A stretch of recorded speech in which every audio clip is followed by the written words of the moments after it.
This is the Dairy Brothers Tribecast, a podcast for diehard Cleveland Indians fans. Presented to you by waitingfornextyear.com. Now, here are the hosts, Matt and Todd Dairy. All right, folks, certainly a better week to be tuning in. That is for sure. The Dairy Brothers Tribecast, the Indians, the boys playing better baseball. 4-2, take 2 out of 3 from the Twins and 2 out of 3 from the Yankees. As we discuss it here on the weekly edition of the Dairy Brothers Tribecast, waitingfornextyear.com, and brought to you by Groove Ride. Matt and Todd with you. Tribe-a-loser today is Todd was in the building. A surprise. You never see them win anymore. 7-6 they lost to the Yankees, but Todd, it's at least better baseball, and it looks like there's a swagger back with this baseball team.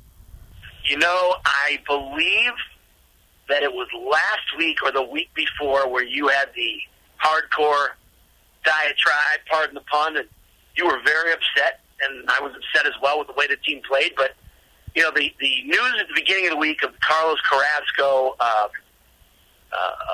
blood disorder or, what he's been going through, the personal matter, I think that, Jason Kipnis had some interesting comments about rallying around him and, being bigger than the game and how much everyone loves Cookie. And, I'm not one to buy into these, we're rallying around something, but if you look this week, they played inspired baseball for the first time in a really long time. They really look like a team instead of a group of individuals, which you've been saying for a while now. And it was really great to see. I know they lost today, and I am not one for moral victories, but the fact that they were down 5-0 today, got it all the way back to tied, and then tied it again in the bottom of the ninth, it really showed you something. And I was really happy with the way they played this week. I really was, especially against two of the best teams in the American League. It's funny. I got a text message today from super engineer and legend in the business, Al Rosenberg, who's a buddy of mine, and Al said, gosh, the Tribe's down in every game, and they fight back in every game, it seems like. It's like, yeah, this week, even, I think the Indians went into this week still a winless when trailing after 7. And then, of course, the comeback earlier in the week against the Twins, a couple of comebacks here against the Yankees. Today's was a 5-0 deficit, like you said, that the Indians actually tied at 5 and tied at 6 before losing 7-6 and 10. And we're going to get into the game today and the decision to bunt Jake Bauers in the 9th inning. I think Todd and I are going to have our first major argument of the podcast. Also, Roberto Perez on fire. Todd is absolutely in a full lather over Robo or Bebo or whatever you want to call him. The guy's been fantastic. We got to talk about this week, Todd. I will be in attendance Saturday night in the famous and infamous Union Woodshop 4th row seats for a Saturday night 6:10 affair down at the corner of Montcalm and Witherell for Tigers and Indians. Andre Knott, if you're listening, you better come see me. So we'll get into what this week looks like, and and we have to talk about, like you said, this Carrasco thing, because it's just another blow to this pitching staff. And today, Todd, Shane Bieber had nothing, which is okay. The kid's in his second year. He doesn't even have a full year in, and he had a bad day. Yet this team found a way to stay in the game and almost rally to win.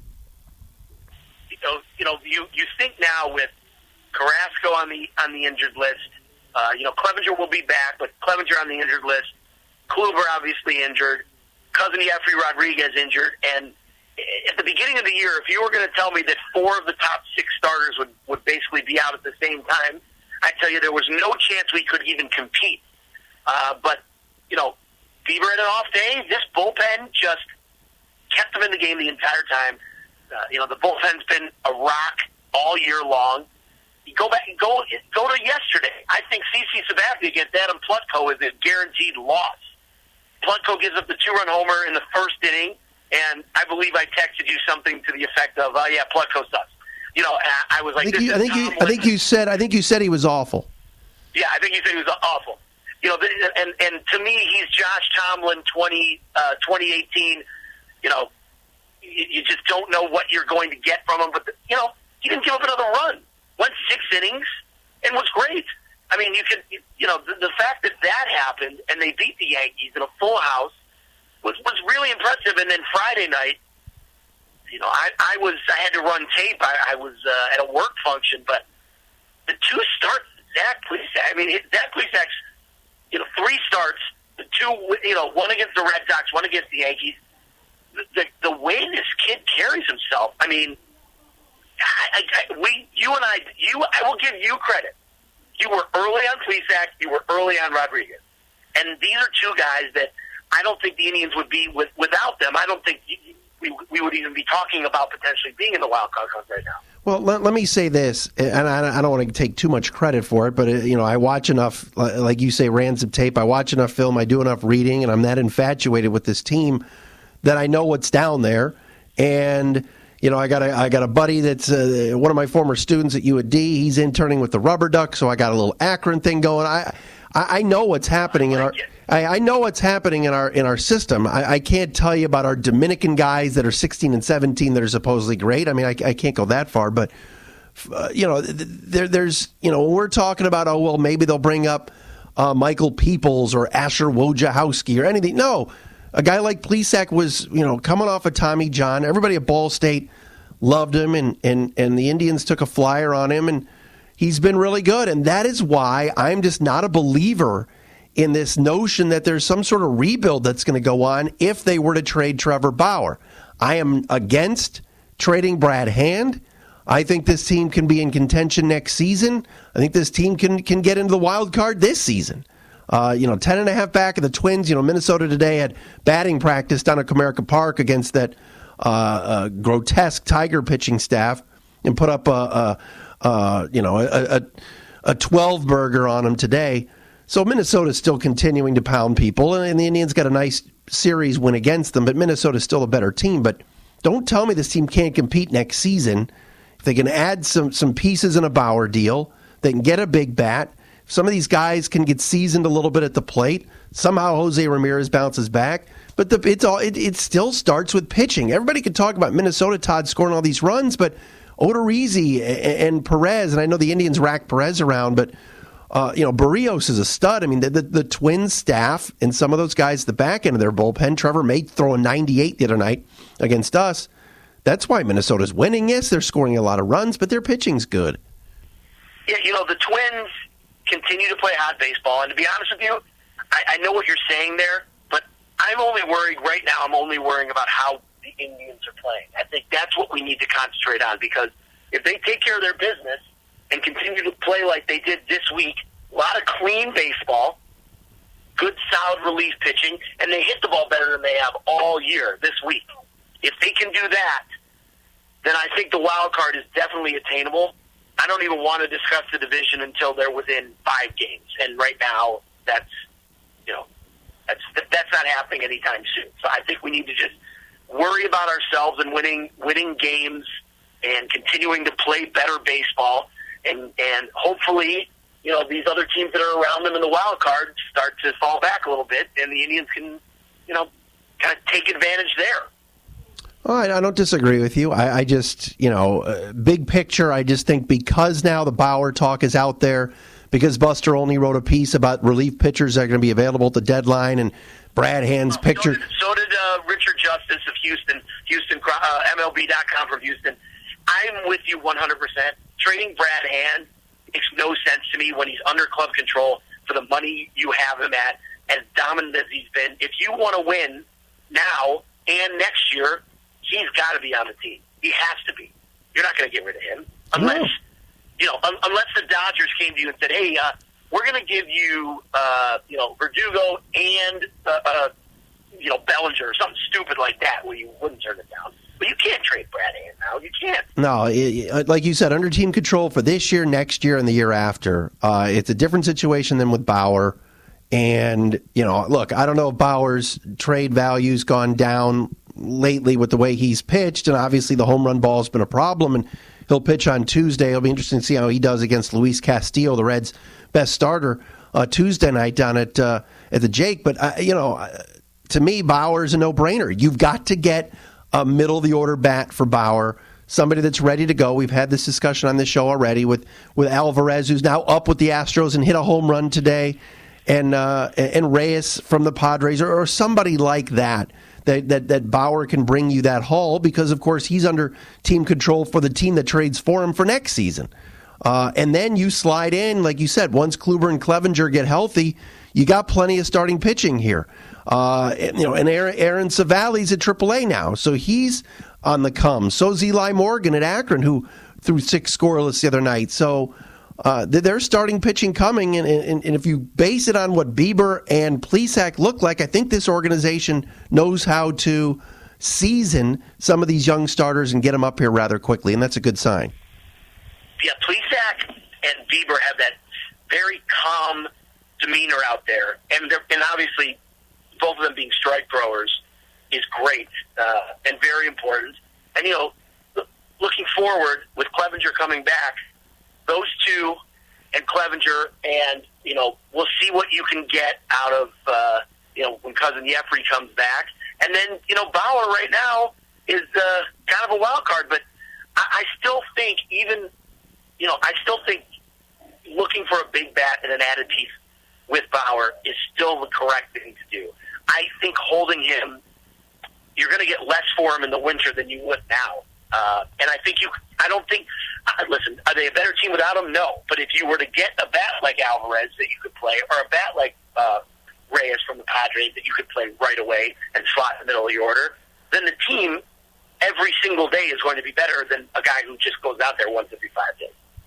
Dairy Brothers Tribecast for a Sunday evening recording here, June 9th. Matt and Todd with you. We're brought to you by, of course, waitingfornextyear.com and Groove Ride. All right, I'm going to let you eloquently lather up in that Roberto Perez spread because he's just been fantastic. And, a stretch of 4 straight games with home runs this week. A giant one against the Twins and Parker the opposite way to give him the lead the other night. And, everybody that wrung their hands over the Yan Gomes trade. Daniel Johnson's lighting it up at Columbus. Jeffrey Rodriguez we saw as a legitimate starting piece for this team. Yan, we love him, but Roberto Perez has a chip on his shoulder, and it's showing. He's been awesome. Let me tell you something about Robo. I think people forget he was the everyday catcher in 2016 down the stretch and in the playoffs. And when Yan was healthy, he was still the number 1 catcher. I know he struggled at the plate a little bit, but it was always there, and we're finally seeing that unbelievable power. I mean, this stretch this week, a couple of the bombs he hit yesterday were absolutely destroyed. He's going deep to center over the high wall, Matty. I mean, it is heady stuff. I love what I'm seeing from him. The defense continues to be unbelievable. And, if Yan, it's one thing that, I know we all loved Yan, and Yan was so good. His numbers this year aren't even sniffing what Robo is. Robo's got a WRC plus higher than anybody on the team, and it's not even close. I mean, the guy is legit. And they're hitting this cleanup against right-handed pitchers. Why wouldn't you hit Roberto Perez cleanup? I know the great Andrew Zellman came up with that idea, but and I totally agree with him. I got to give him credit on that. But why not? Nice. Don't you want him getting more at bats than Kipnis? No, yes. Nice Zellman reset, by the way. And you called me Matty. You sound like Reggae right now. Hey, Matty. But no, it's true. And the way Jose Ramirez has been swinging the bat, although today I will say the at-bat against Aroldis Chapman was one of his best at-bats of the year. Hopefully this springboards him, but it's such an old, tired bit every week we get on here. Hey, hopefully this is good to get Jose going. I mean, my God, the other night, a couple of his at-bats, and now the OBP's back below 300. I mean, I don't know. But let's get back to Perez, because you're right. And he's taking the ball to all fields. I heard Tom Hamilton the other day talking about that. He's swinging, hitting the ball to right field, the home run to right field off Parker the other night. Driving balls into the gap in right center. It's great. And nobody's saying that he's going to hit 300 or he's not going to strike out a few times and everything else. But, drew a few walks. I love that Tito DH'd him yesterday, got the guys going in their comeback yesterday. That was huge. And DHing the catcher, even though he has a day off, what does that tell you? Against left-handed pitching, there is no reason that both he and Plawecki, with the lack of right-handed bats that you have available to you, because they're carrying 8,000 relief pitchers, You got to do it, especially with the way this team swings against lefties. I mean, I still will never understand how Tito continues to trot Leonis Martin out there against left-handed pitching. I mean, it is truly ridiculous that he's getting those at bats. He broke an 0 for 16 today with the home run that got him on the board. I know, but he should never ever face a left-handed pitcher ever. Robo should be in there every day, no matter what. He's got the way he's swinging the bat now. You just ride this out as long as you possibly can, and hope for the best. All right, let's get into today because you were there. 9th inning, 6-6 game here, or 6-5 game. Excuse me. Here comes our favorite guy, Aroldis Chapman. He of the 2016 meltdown, only saved by 15-minute rain delay. I don't want to get into that, but anyway, so Chapman comes in a 6-5 game today for the Yankees. Obviously, Jose with the single to left. Chapman throws the ball away on a pickoff. Now the tying run's at second. He walks. Who does he walk? Perez. He walks Roberto Perez. So now first and second, nobody out. Here comes Jake Bauers. You're screaming on Twitter and via text to me not to bunt. I liked the bunt there. I had no issue with it because I didn't think Bauers, after homering in his last at-bat, had any shot of doing anything good again in back-to-back ABs. And he doesn't execute. He pops it up and turned out to be proved costly because Plawecki's shot to left would have been the tying run coming in on a sac fly. And then who knows, Lindor's ball could have been the go-ahead run. So, Todd, I'm disagreeing with you on this. I had no issue with the bunt in that 9th inning today. Bauers has to execute, man. Do your job. Lay it down. I'm going to tell you one thing. I'm going to cede my opinion to my son who was at the game today with me. Andrew, what do we think about the Jake Bauers bunt? It was not a good idea because... Oh, you're wrong. Lindor could have potentially been What do you think about bunting? What do we say about bunting? It's for losers. Bunting is for losers. No, because it wasn't a good idea. Today was the play, though. You honestly think Jake Bauers was going to get a base hit? What did Bauers do the last time he was up? He hit a 430-foot bomb to center. Yeah, that was against a right-hander on a 3-0 count. Swing the bat. No. There's 2 on and nobody out. You're moving. And the tying run is at second base. You have 3 chances to single or do better.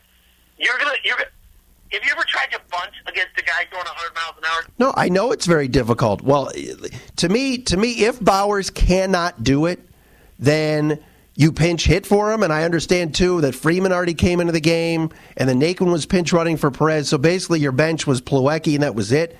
If Plawecki is a better bunter, then I would have put Plawecki up for Bauers and bunted. I thought it was the right play today. I'm with you 99% of the time about bunting, and I hate when I see Mercado squaring around in the second inning after a Lindor double or something, or in the third inning. Oscar, swing the bat. You're a beast. That kills me. But today in the 9th inning, no, I thought it was the right play, and I thought it was very poor execution by Bauers. Very poor. It would be the right play if Mike Freeman was up. It would be the right play if, a cold swinging Roberto Perez was up, or if Greg Allen was up. I can understand it. But when a guy with Bauers' power, who hits the last time up, absolutely destroyed a pitch, and has speed to break, is not a double play candidate. To send him up there to bunt, how many bunts do you think Jake Bauers has laid down in his career? I bet less than 5. He came I think they said he. Wait, hold on. He played for the Tampa, who never bunted. They said he had 2 sacrifice bunts last year against the Rays. Todd, you're making Jake Bauers out to be like Bryce Harper. Come on. It has nothing to do with Jake Bauers and everything to do that bunting is absurd in 99% of the time. I thought today that was the play. I thought today it was the right move. I do, because that way they would have won the game. If he lays it down, then Plawecki hits the sac fly to bring in Jose, and then Lindor's ball, Plawecki would have scored. No, Naquin would have scored. The game would have been over. Yeah, but when you're asking a guy to do something he can't do, you're not putting your team in the best position to win. Well, I will always stand by the theory that you have 3 chances to get a hit with a guy with the speed of Jose Ramirez on second base, and I would rather take my chances with him getting a single than trying to lay down a bunt lefty on lefty, which he's never done ever. And by the way, this also speaks to the fact that our bench were carrying too many relievers. Correct. Greg Allen was up here. Greg Allen could have pinch hit, sent them up right-handed, and he could have laid down a bunt like you like. Or Greg Allen, who's not a great bunter, could have popped up also. I still would rather see these guys swing the bat. I know old school baseball thinking versus the correct way. Well, I hated it, and Tito was so lucky that they tied the game. And I don't understand why nobody and I love all these Tribe beat writers. Why doesn't somebody ask him about the bunting all the time? What are they afraid of? Ask him why he continues to bunt more than any manager in the American League. Well, do they overbunt and give up free outs? Absolutely. And I'm with you, like I said, 99% of the time. Today, I just thought it was the right play. When I saw Jake Bauers come up there, I'm like, you know what? If he lays one down here, we're going to have a good shot to win this thing, or at least tie it. What about when Robo came up with J. Ram on second, and he was going to let him swing? Well, I have no issue with that. Roberto Perez is swinging a very hot bat. He's swinging from the right side. I watched Roberto try to bunt. At times, he's not very good at it either. But once more than anybody. But I'm not playing for the tie there. You see what I'm saying? If I'm Roberto and I'm bunting Jose over to play for the tie, no. But if I'm Bauers, once the go-ahead runs at first, then I'm moving both runners over, and I got the tying run at third and the go-ahead run at second. I have no issue with it. I had no issue with it today. And you know me, Todd. I'm usually with you on it, but no, I think you're wrong. I think you're wrong on this one. I mean, and I know other people have had this conversation. Ags also said to me the same thing, that the bunt was the right play in that instance. I can't get down with it. And I know that Plawecki hit a fly ball, and it would have worked out, but guess what? It didn't.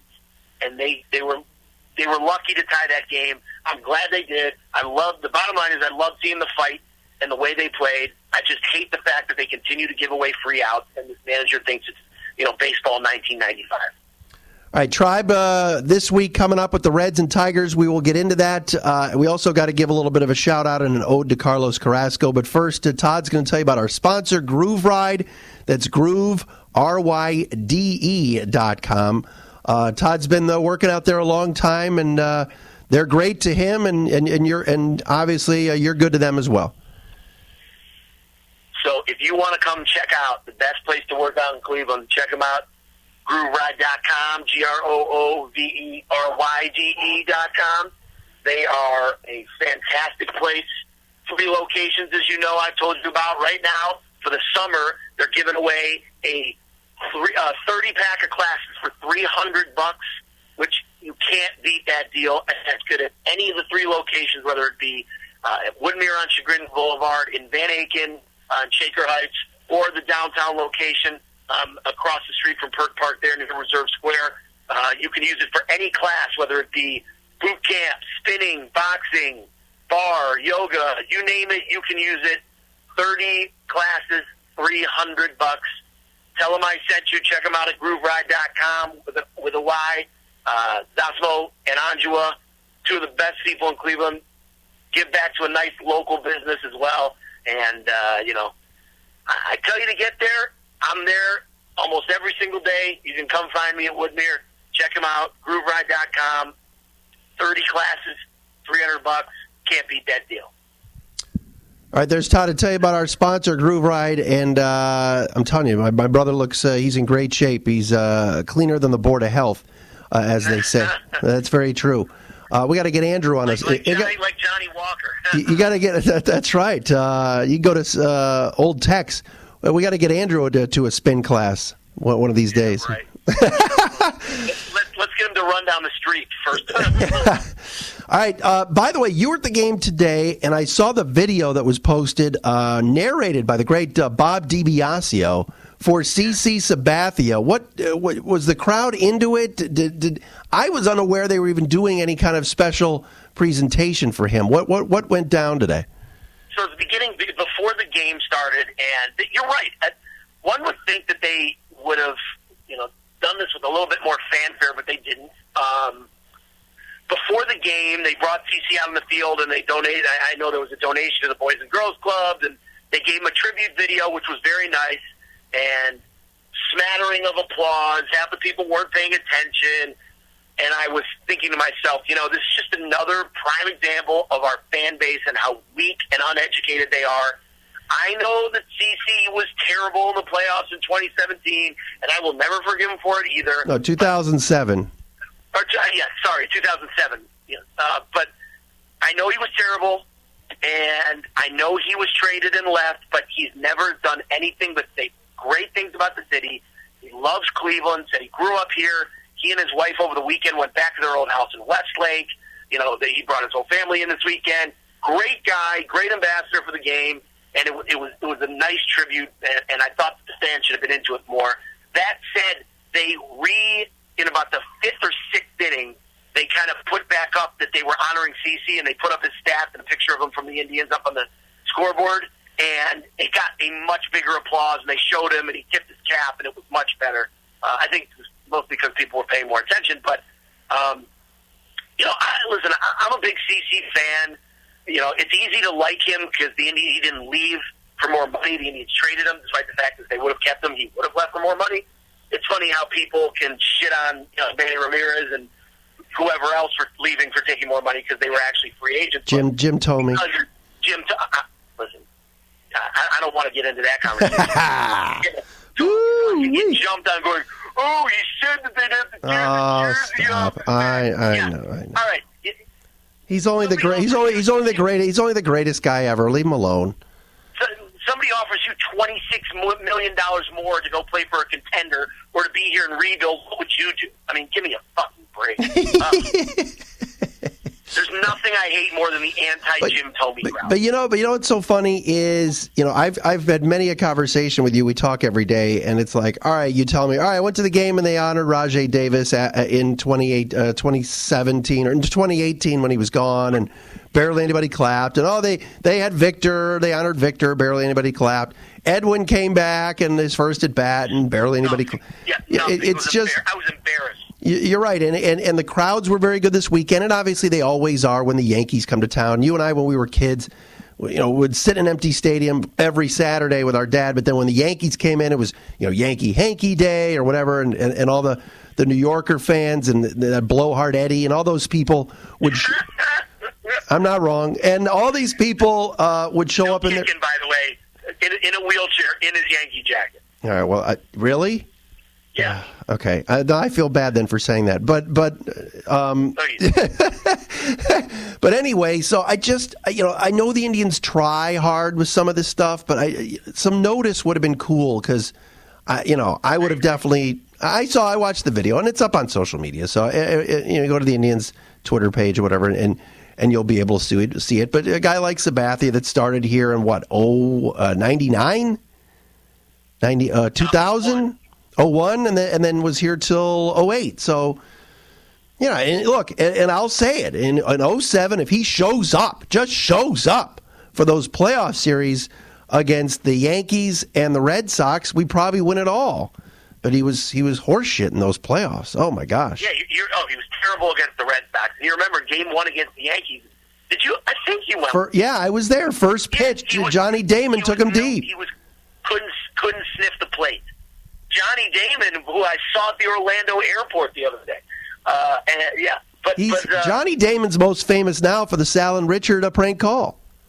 I'd like to talk about Johnny Damon. But seriously, in that game 1, which, by the way, I threw up because I was so nervous, and it was the last time I had a corned beef sandwich. Ever? I could never eat. Ever? Haven't had a corned beef sandwich since Game 1 in 07, the ALDS, because I was so nervous because CC was so bad. I think he was 5 and fly, and we won like 10-6. Yeah, right? we that was oh gosh, who was the Japanese pitcher for the Yankees? Chin-Ming Wong. Chin-Ming, no. Yeah, I thought Wong. He was around in 07.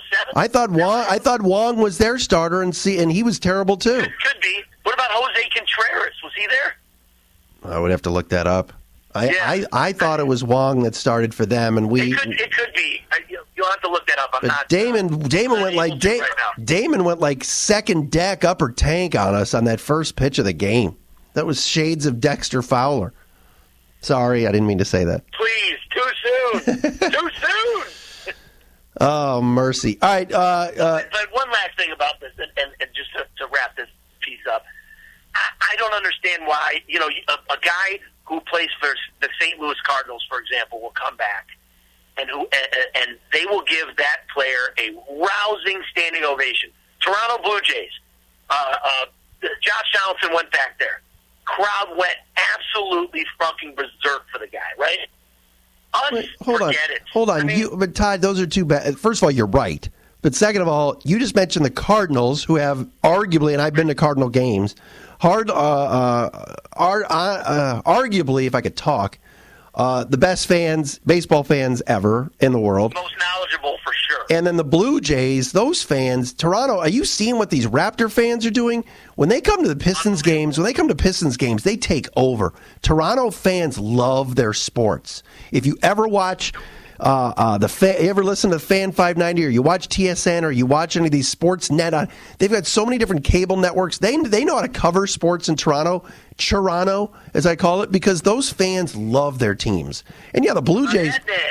Adnan loves it. Adnan Virk. Adnan's like Mr. Canada. He's the greatest. But they Jin-Ming Wong, by the way, you were right. The Indians won 12-3. Wow. But no, Toronto fans are great. So you're right about that. All right. You're also right. All right. Two things. Number one, let's talk about this week. We always like to be the first to tell everybody what the pitching matchups look like. So Tuesday and Wednesday at Progressive Field, the house that DiBiasio built. Tuesday will be the Reds coming in. Cincinnati.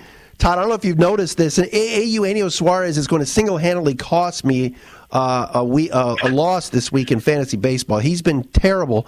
Cincinnati came back and beat Philly today, but they've had a brutal road trip where they haven't been able to score.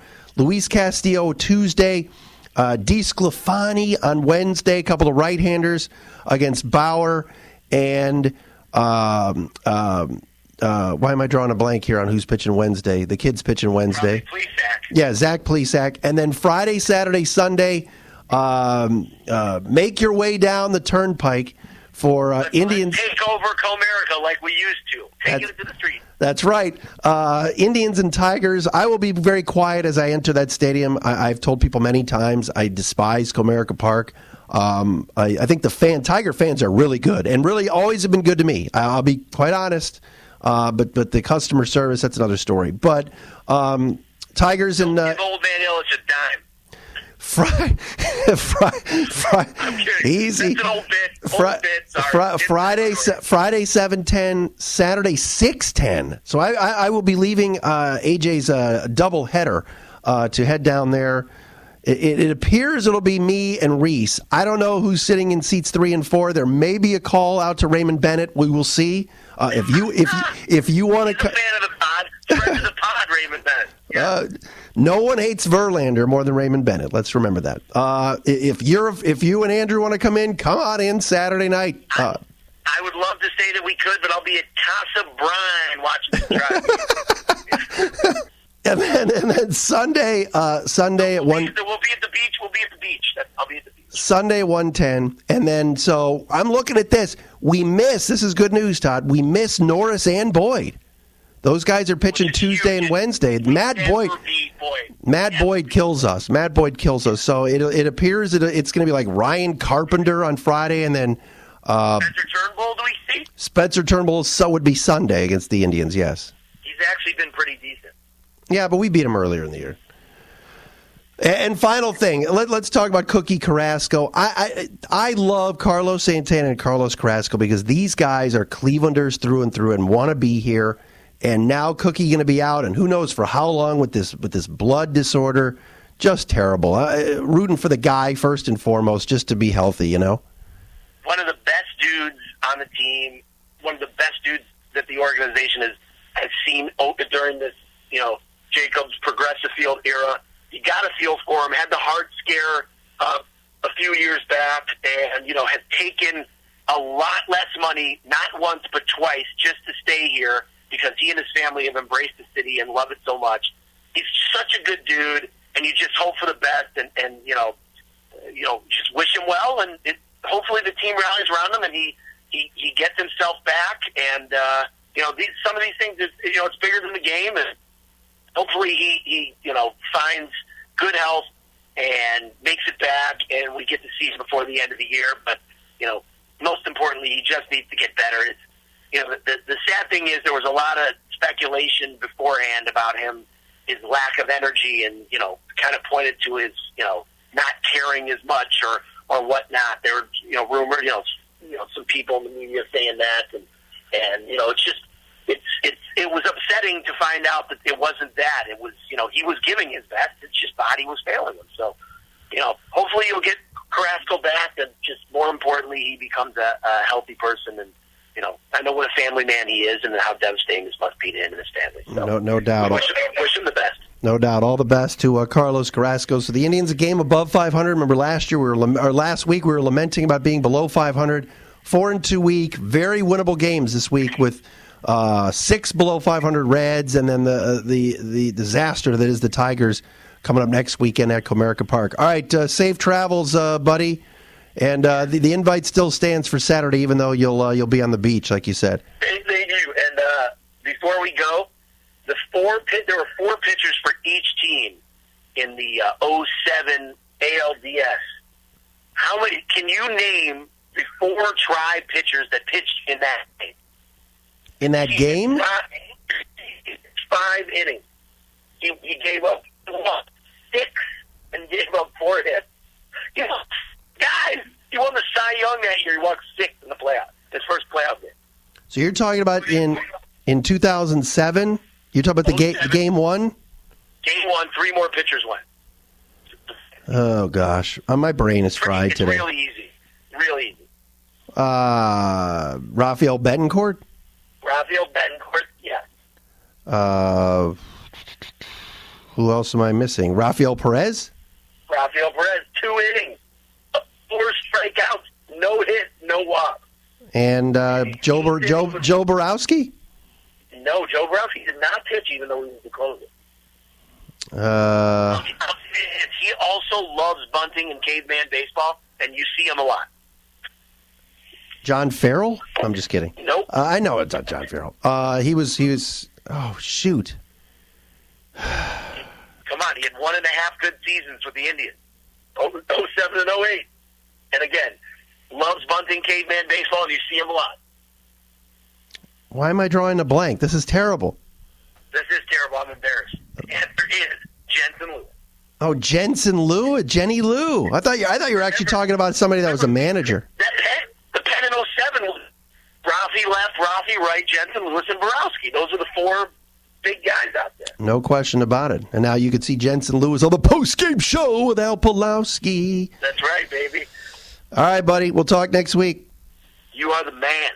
There he is. Todd Derry, Matt Derry. That's been the Derry Brothers Tribecast, brought to you by Groove Ride and waitingfornextyear.com. Big week. 2 against the Reds, 3 against the Tigers. Hopefully this team continues to play well. We'll talk to you again next week.